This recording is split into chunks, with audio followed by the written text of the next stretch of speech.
Good morning, everybody. Stu Smith here going live. It is Tuesday morning. That is our CSS critique show.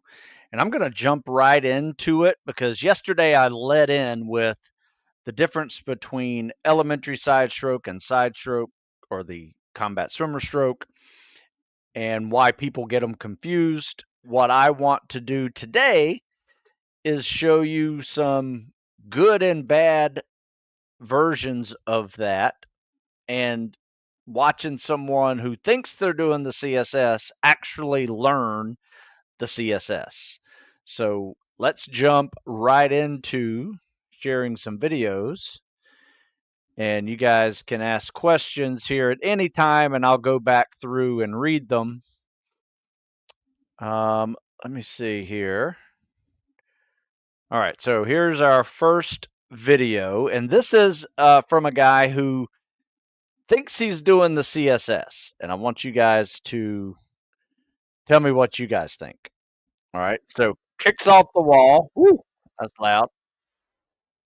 All right, so what do you see here?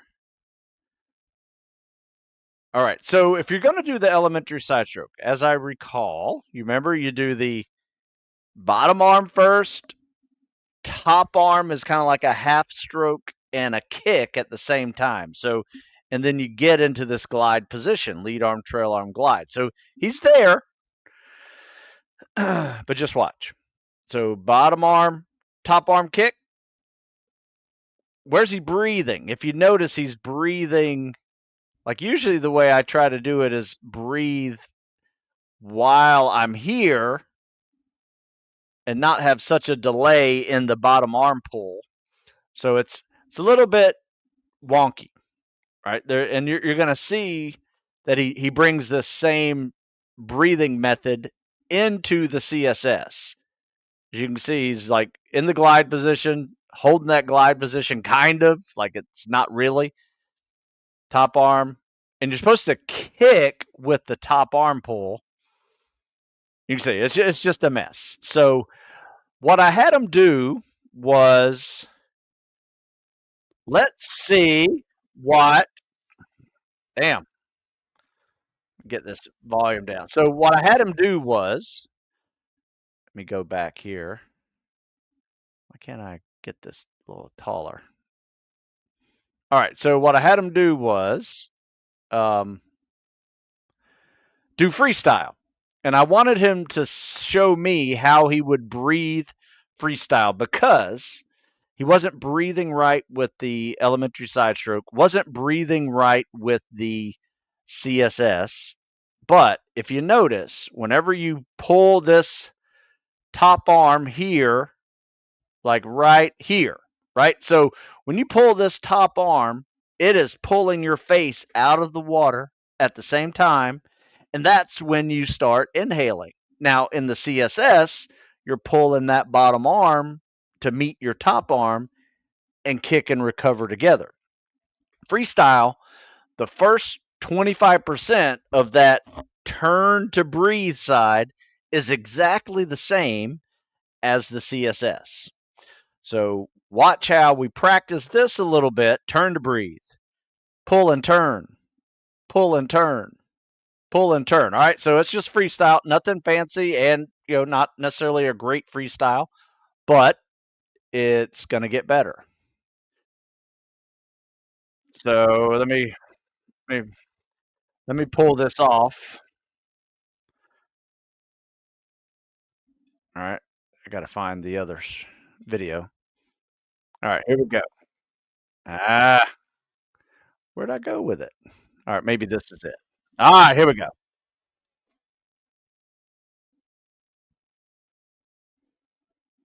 Okay, so here we have a kick off the wall. This same guy, same day, and now we're trying to learn the CSS. And what we did is we did the freestyle, because if you look at this stroke, top arm turned. Oh, he messed up, pulled too quick. Top arm, like his problem right now is he wants to breathe really quickly, and he pulls that bottom arm just a little bit too soon. Top arm turn, bottom arm breathe, kick and glide. So top arm turn, bottom arm. You can see a little bit better on this side. So anyway, he went from not able to do the CSS very well because he was doing the elementary side stroke to doing pretty well with this. Now, the one thing that he's doing is what I call swimming like a banana. And you see that glide position right there? That's one of those things that you need to work on your shoulder mobility.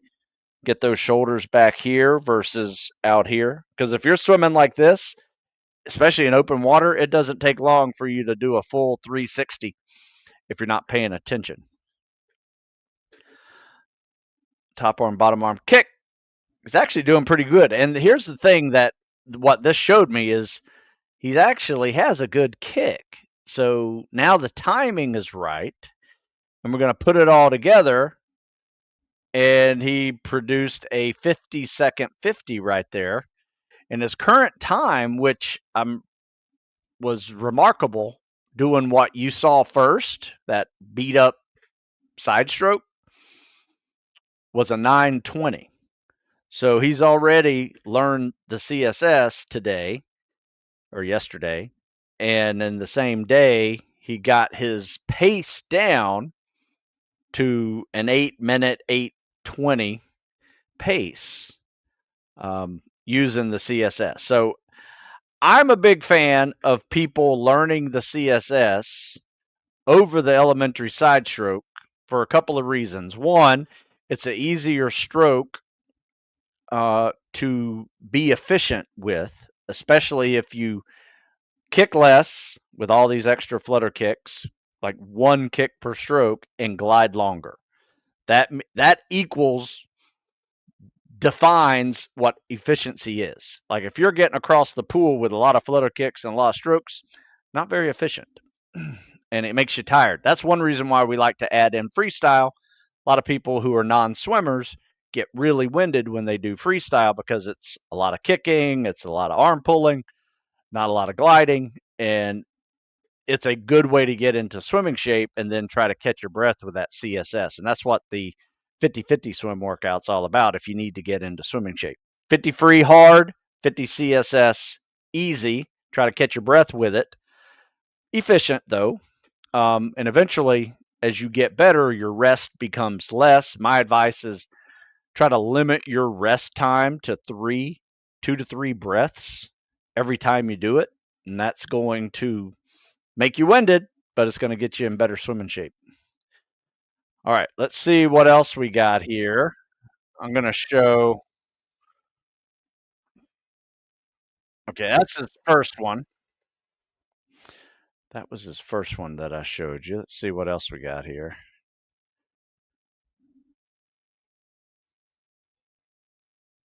All right, so here, let me share this one. This one's a pretty good one. This was a good elementary side stroke. And see if you notice the difference between this one and that last one. So kick off the wall, too many dolphin kicks. No need to do all those dolphin kicks.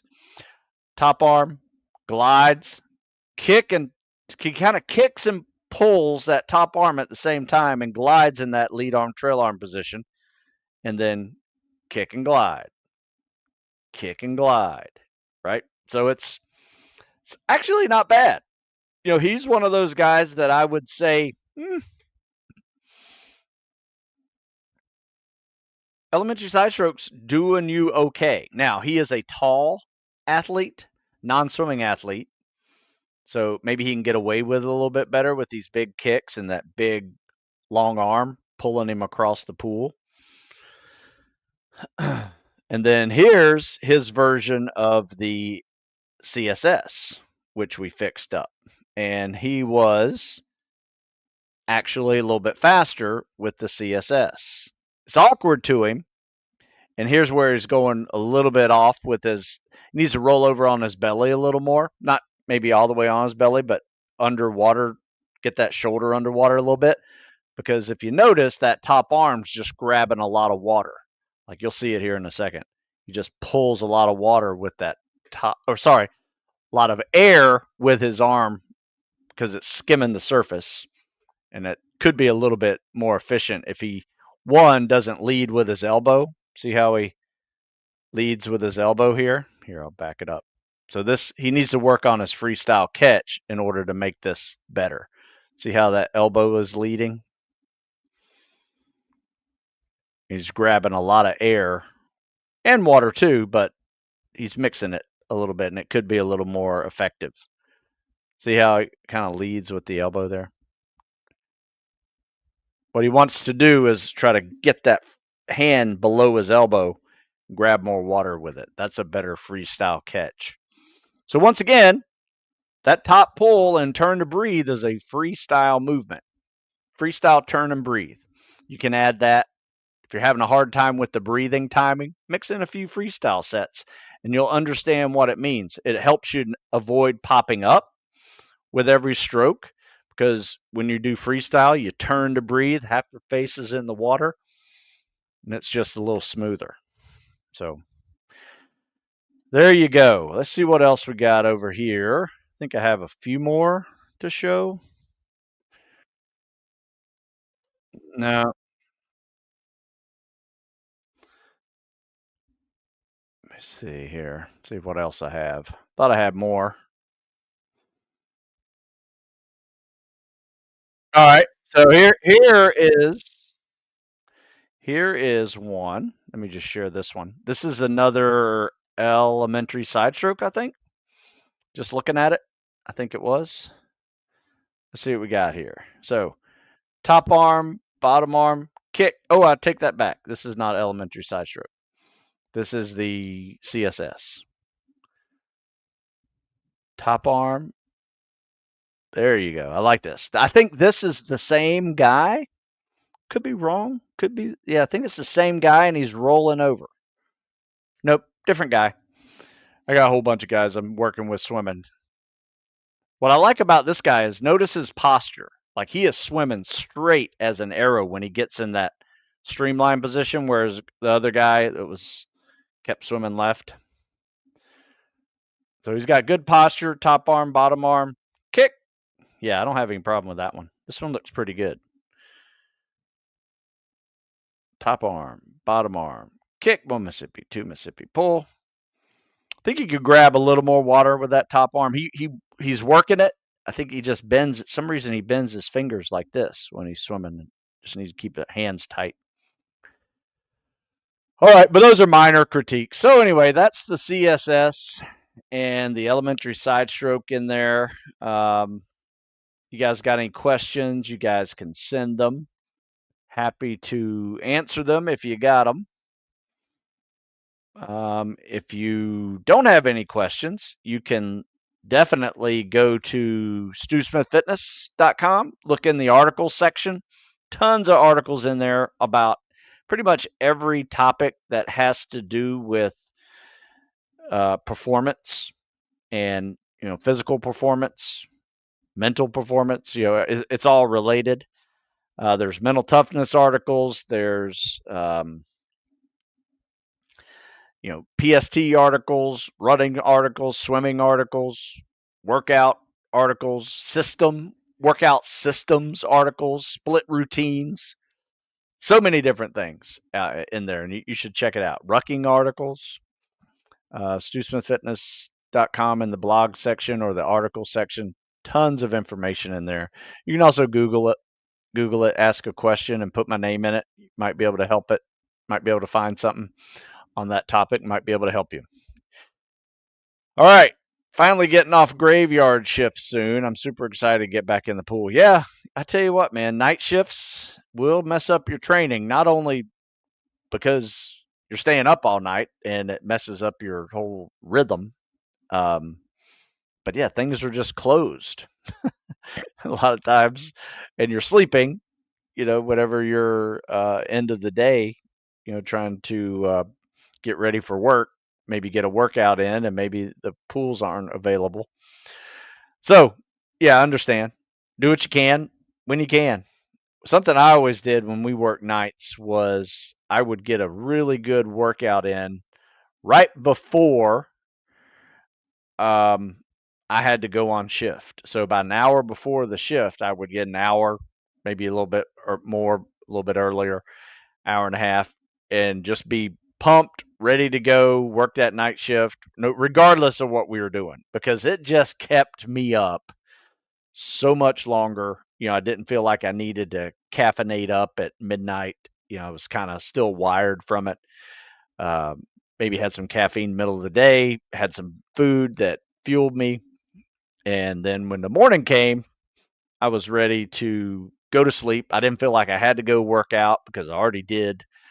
And go just have a good breakfast and go to sleep. And that was helpful.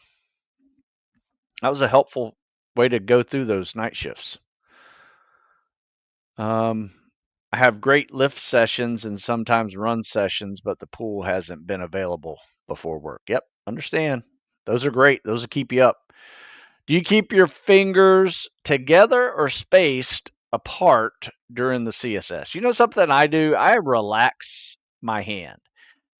If you're like this, cupping your hand like this, sometimes that can like get your hand pretty tired, forearms grip, forearms are a little pumped. So I grab water however I can.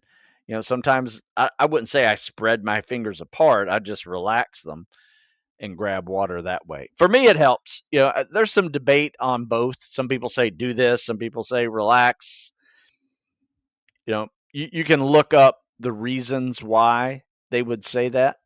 But if you watch some people who are really good at swimming, they tend to have that relaxed high elbow, wrist is relaxed, and when they grab water, it's pulling their hand down. Their wrist is below their fingers are below their wrist is below their elbow's below their shoulder, and they grab that water. That's a good freestyle catch.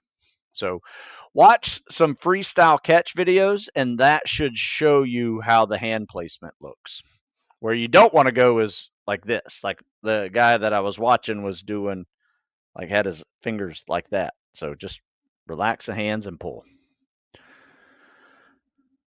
Let's see. Only can do 100 yards at a time in the pool. That's okay. I want to get longer without stopping. Any tips? It just takes time. I have people who are running, sub 5 minute miles, rowing, great rowers, great swimmers, or sorry, great runners, excellent cardio. And they get in the pool and they are super winded by the time they hit 100 yards. Two things going on there. One, technique. Got to fix that technique so you're a little more efficient. And then two, you have to get in swimming shape. It's a different animal. That's why we do the 50-50 workouts. They're in most of my books after 2020. This is about when I created it. You can kind of see it right here, even in the fall program. 50-50 swim workout, right? Yeah, right here. 10 times. Warm up with a 500, swim 50 free, 6 to 8 strokes per breath on that 50, and then swim 50 CSS at your pace. That's a good workout. It's called the 50-50. My advice is do that if you're trying to get in shape fast. It works. In fact, you can Google it, 50-50 swim workout, Stu Smith, pops right up. In fact, I'll do that real quick and throw it in the 50-50 swim workout, Stu Smith. Here you go. Pops right up on the Google machine. Check it out. So there it is over there. It's a great swim workout. I'll put it over here just to remind you guys over here on Instagram. I've seen people go from 10 minutes to 8 minutes in a month, less than a month, doing this. Yep. Everybody says do the 50-50. It's a no joke, I promise you. Also, my lats are very sore after the swim. Are there any movements in the gym I can do to strengthen? No, my advice is just warm up, with your swim, stretch your lats, grab like the ladder, stretch your lats out. Because if your lats are sore, you're swimming correctly. Because when you pull and you're pulling like that, it's like doing a one arm pull up with that arm. You should feel your lats and you should feel at the bottom, you should feel your triceps. All of those muscles should be getting involved in your stroke. So, I mean, yeah, you can strengthen those groups, but the rest of the workout helps you do that between weights and calisthenics. Let's see what else we got. Looks like that's all the questions over here on Instagram, over here on YouTube. That's it. Let me see if I have any more videos to share. I think I might have some on my computer. We'll pull some of these up, see what they look like. All right, this was, last week. So, all right, let's see what this guy looks like.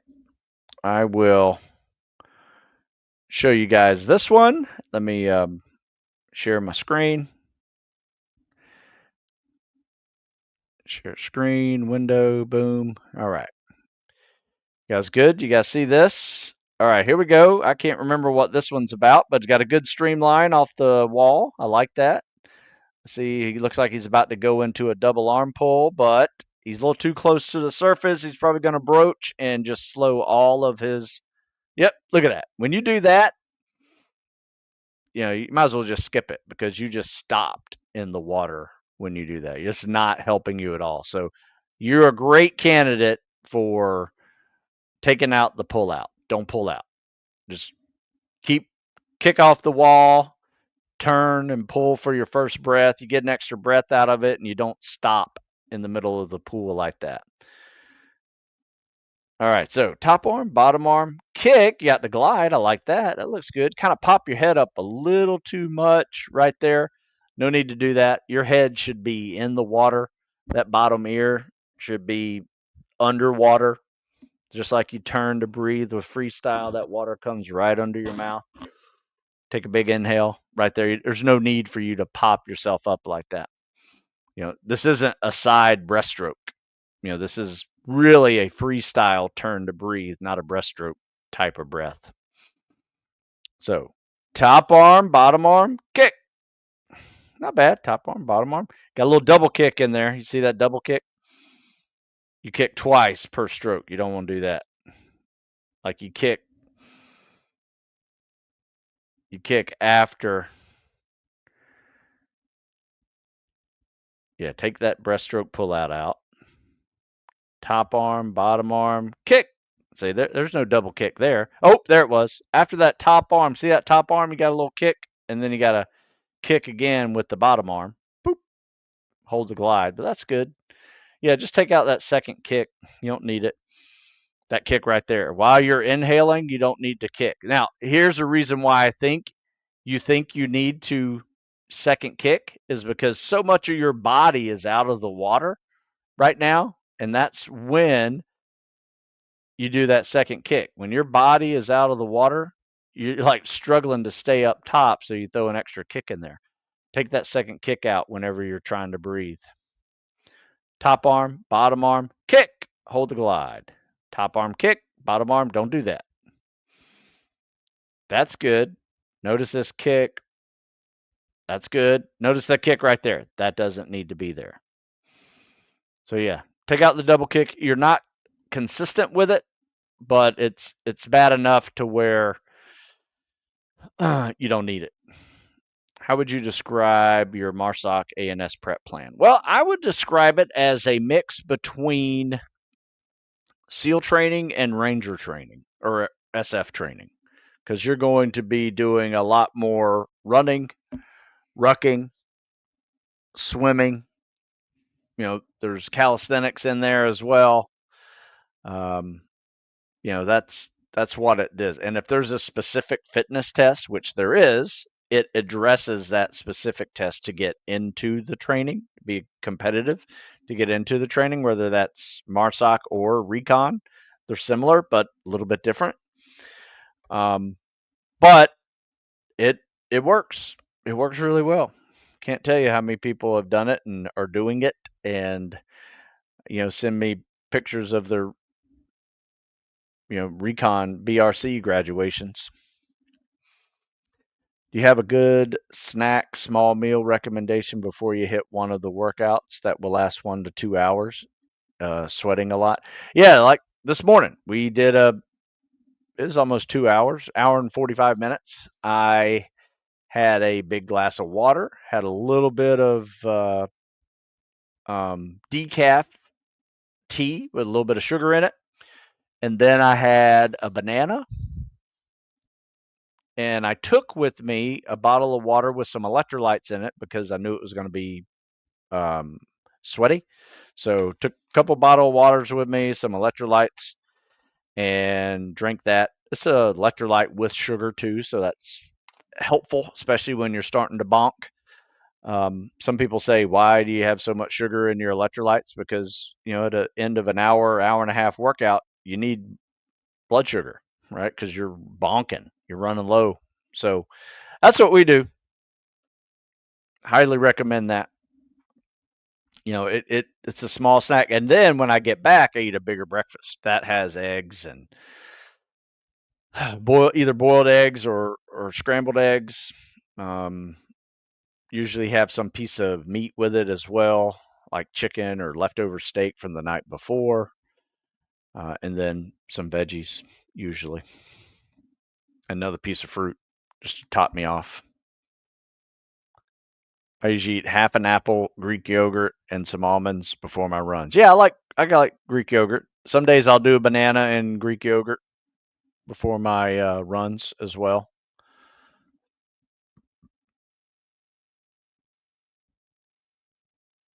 Yeah, electrolytes I leave for post workout personally. Well,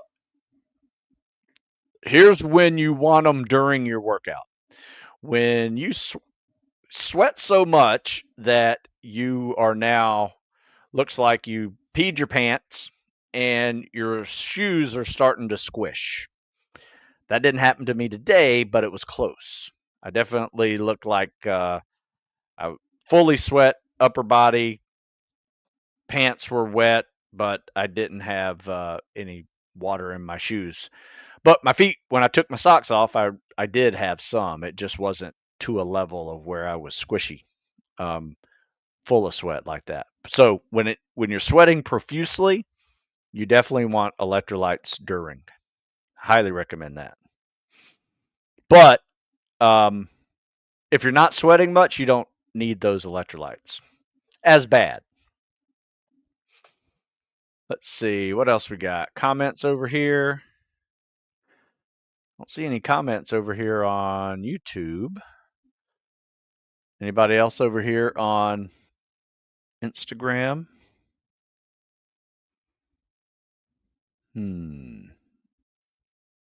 Nope, nothing on Instagram. So, do you guys understand thoroughly the difference between the elementary side stroke and the side stroke or the combat swimmer stroke? Because the combat swimmer stroke used to be called the modified side stroke back in the early 90s. And then mid 90s, somebody gave it the nickname combat swimmer stroke. We can't remember who did that, but we just all started calling it that, and it kind of stuck.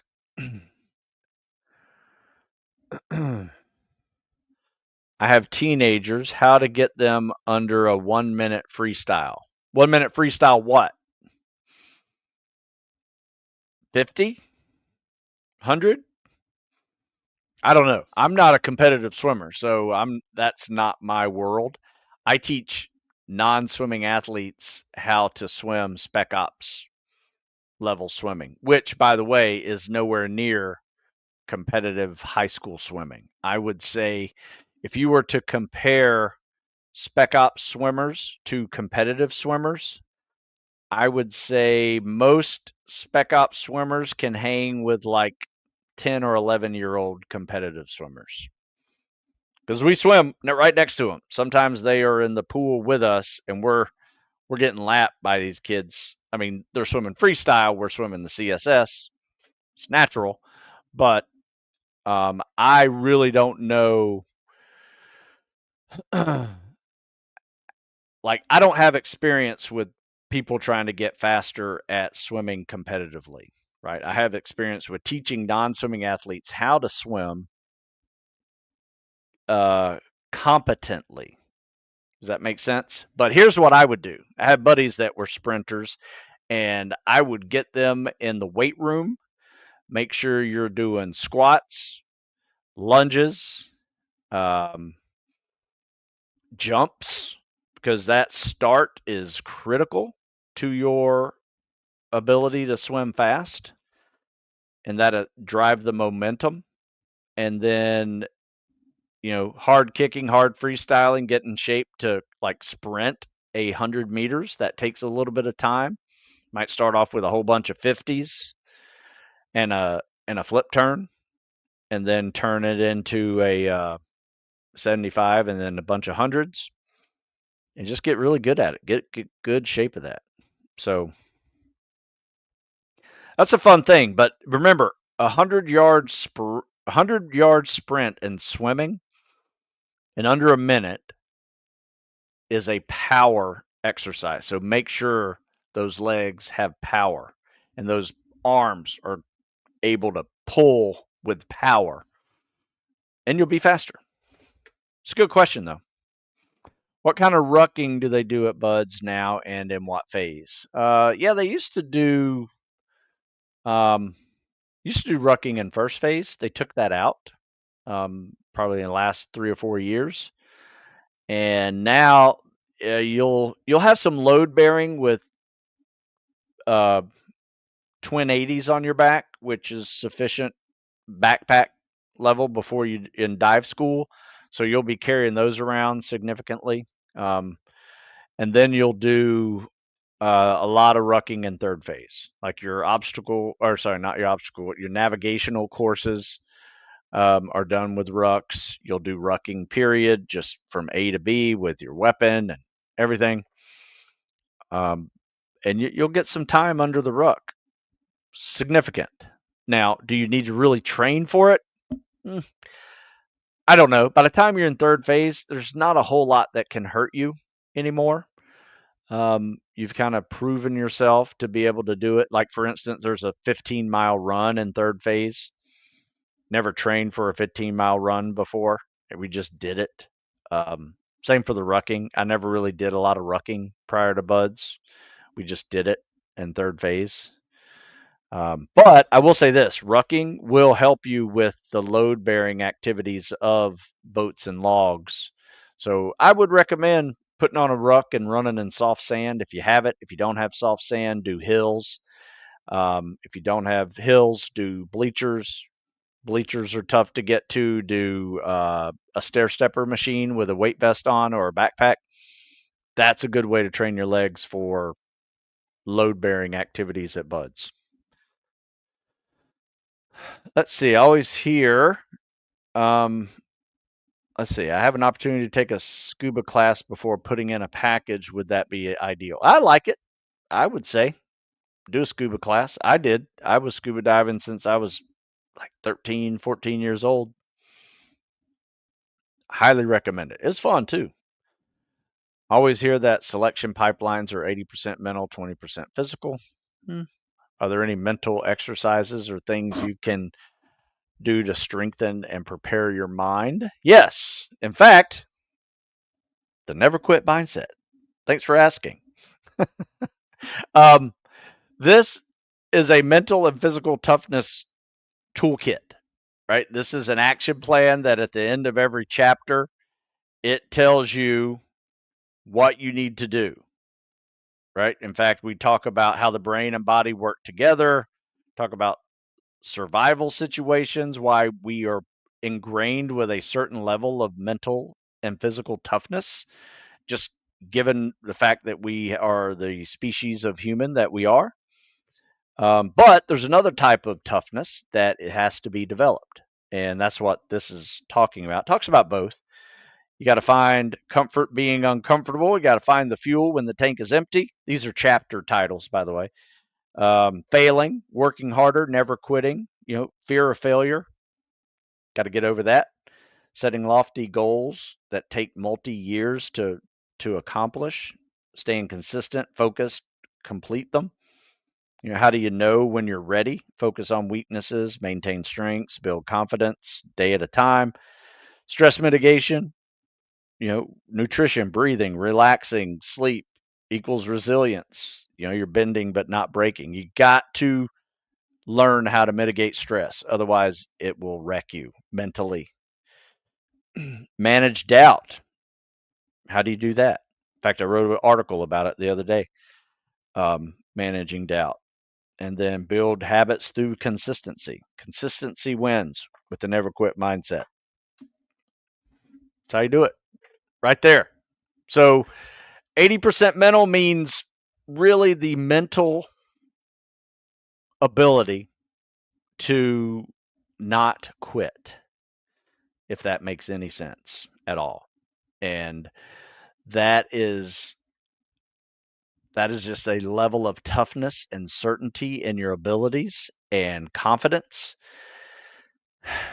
and just your ability to push through obstacles that are in your way, because you're going to have failures and you're going to have setbacks, and you have to be focused on how do I fix this and move on. So there's a whole lot of great quotes in there, a lot of from the Stoics, but it's a really good read. If you haven't read it yet, I'd highly recommend reading it. You can find it on Amazon. You can get the audiobook from Amazon. It's on my website, Stu Smith Fitness. It's in like paperback here. You can also buy the PDF ebook. One of my better books, I have to say. I'm excited about that. I've been getting a lot of good feedback on it, making it, guys like me are making their kids read it. So um, uh, I I'm looking forward to seeing how well it works with people. Just came out this month. It's not even a month old. Looking to increase speed in 5 mile run. Should I prioritize long runs or short sprints?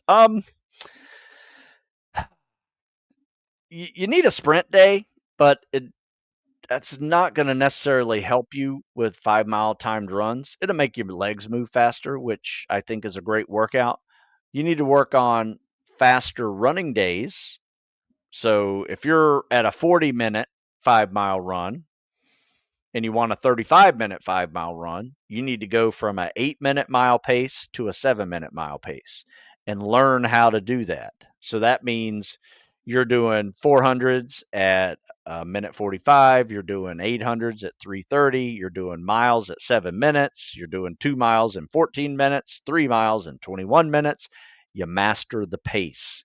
So your workouts can be of wide variety. You can do mile repeats for 3 to 4 miles. Every mile, has to be 7 minutes. Every your rest, maybe walk a 400, walk a lap, then do another mile, 7 minutes, and master that pace. Next thing you know, you'll be able to string those along at that pace. Because you'll know it's your pace, whether you're looking at a watch or not. You'll feel it. You'll feel how your heart rate's beating, how your breathing's going, how your arm swings and strides going. You'll just remember it. And that's basically putting a pace to muscle memory. Let's see. Let's see. Stu, I power clean about 250. That's good. And my best squat ever is 500. Is my push off the wall just a mental thing because maybe I'm holding myself back? Yes, it is a mental thing. In fact, I don't know if you guys saw the kid last week who pushed off the wall and went halfway across the pool. He doesn't have legs at all. So it is, if you have some powerful legs, work on your shoulder mobility so you got a really tight streamline and you actually look like a torpedo. This kid looked like a torpedo. I'm going to show it again. I know I showed it last week, but it's just so impressive that I got to show it. And let me see if I can find it. All right, here he is. So, I mean, this is so fast. Um, I was having to kind of run alongside the pool, stay next to him. Um, but this guy's fast. He swam a 6 minutes. So watch this kick off the wall.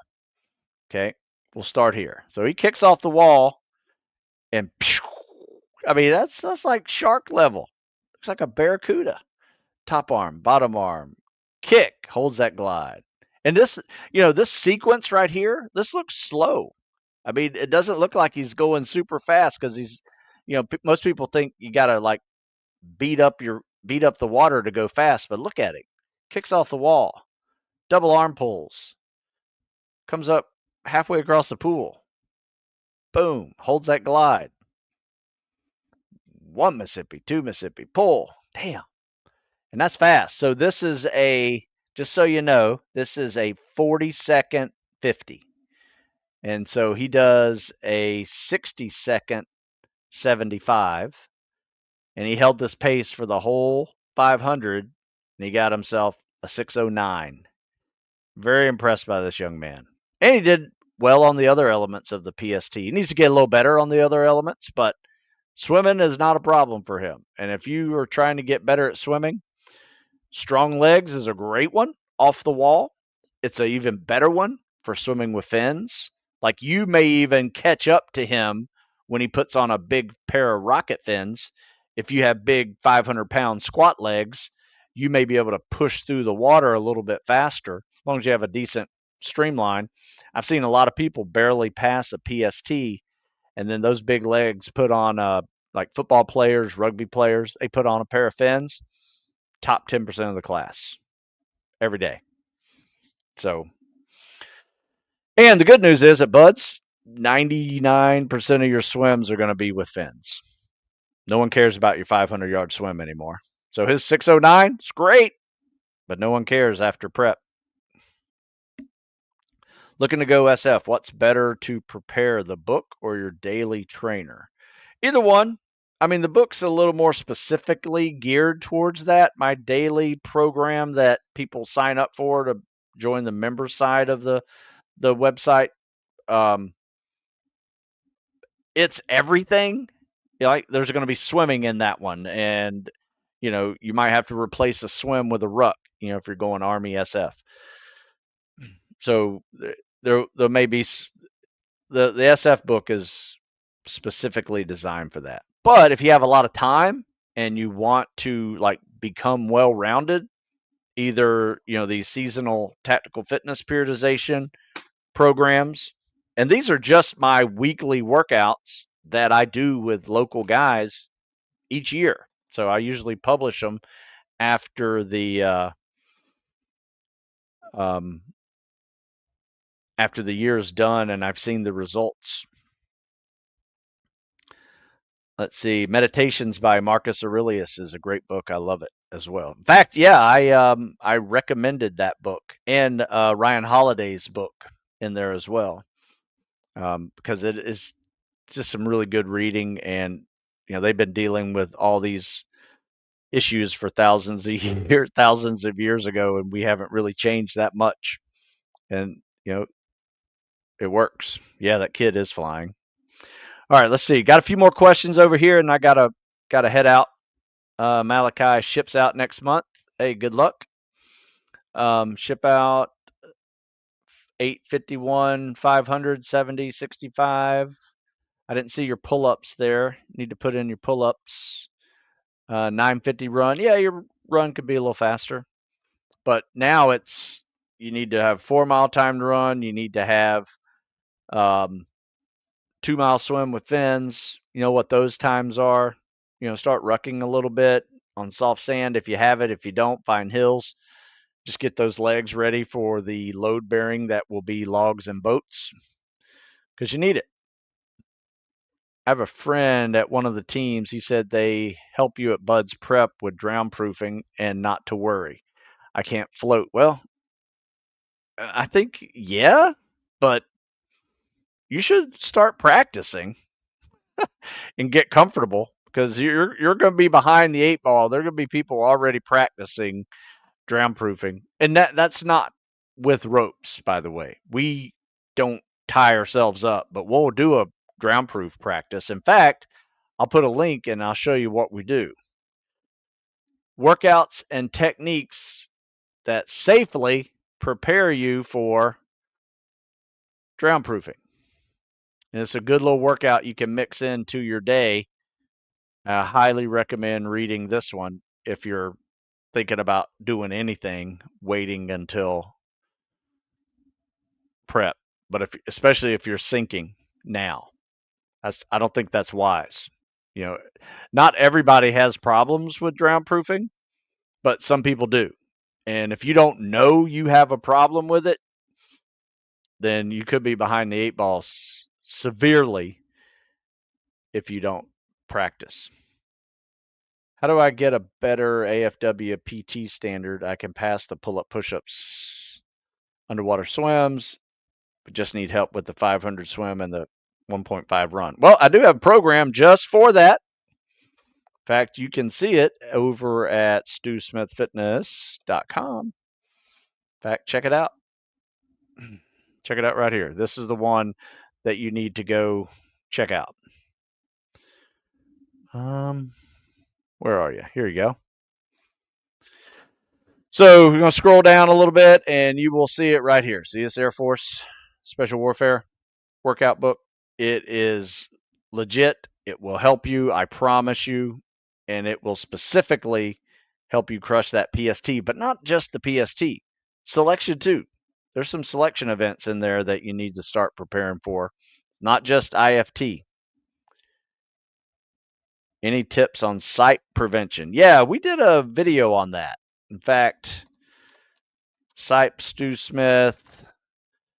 Yeah, Jeff and I did a video on this one a while back ago, and you can see it up on the YouTube channel. And it's usually a vicious snowball. What happens is you get Sipe, you don't really know it, and then you become a heat casualty, and then you get rhabdo, and it's just a lot to deal with. And that'll put a kink in your training for sure. But usually it's people who get SIPE, it stands for swimming-induced pulmonary edema. So swimmers get it. Triathletes get it all the time. They're inhaling, water vapor, and then they can't exhale it out, and it just builds up. So one of the things that is helpful is not to have a super tight wetsuit. If you can't do a streamline in your wetsuit, you need to find a little bit bigger wetsuit, because if it feels like you're choking, like right here, these veins right here are choking, that's going to prevent you from being able to exhale properly. And that's one way to do it. But you can Google it. There's a lot out there on it, and it's usually triathletes dealing with it. Mr. Stu, thank you for everything you do. You've been super big help, and we appreciate everything over here at Glen Burnie. Yeah. Glen Burnie recruiting office right down the street. So we send them a lot of our guys who go out there and crush it. And they do a good job taking care of them for sure. Let's see. A couple last questions. I got to go. What's the oldest recruit that you've seen in basic, and who's better swimmer, Coast Guard or Navy SEAL? I've seen great Coast Guard rescue swimmers that are top-notch swimmers. Usually they're competitive swimmers, and same for SEALs. Seen top-notch rescue SEALs that came from a water polo swimming background that were just incredible. So I don't know who's better. You got really good and you got great swimmers in both worlds, especially that rescue swimmer world. If I flew out to Maryland, could I come train with you? Only if you're preparing to serve. I don't have room for people that just want to work out. If you're preparing to serve, you can join our workouts. In fact, you can go to heroesoftomorrow.org. In fact, I'll put it in here for you. heroesoftomorrow.org. And you can see our schedule and what we are all about. It's a good program, and it's a free program. So I train people for free who want to serve, and it's a lot of fun. And they're my workouts too, so I join you at the same time as coaching you. All right, guys, I guess that is it. I'm afraid I do need to go. Oldest recruit, sorry, I didn't answer this one. I've seen guys graduate buds at 38. Got a friend that graduated buds at 38. And then I went to an SF graduation and saw a 42-year-old guy graduate SF training. So pretty impressive for either, for sure. All right, guys, I got to go. Go check out StuSmithFitness.com. You're looking for my new Never Quit mindset. It's a good one. I am very proud of it. I have to say, it's something new that I haven't written before, something like that. Usually my workouts have workout charts in them and exercise pictures. This is me trying to explain an intangible quality in words, and it took a little time to do, but I've been coaching it for 25 years and it kind of flowed right out. So there you go. All right, guys, I got to go. Go check out Stu Smith Fitness. Tons of stuff over there, articles. Email me if I missed your question, stu@stusmith.com. And since you stuck around this long, use the live15 coupon code. Save yourself 15%. And I'll see you next week. You guys have a good one.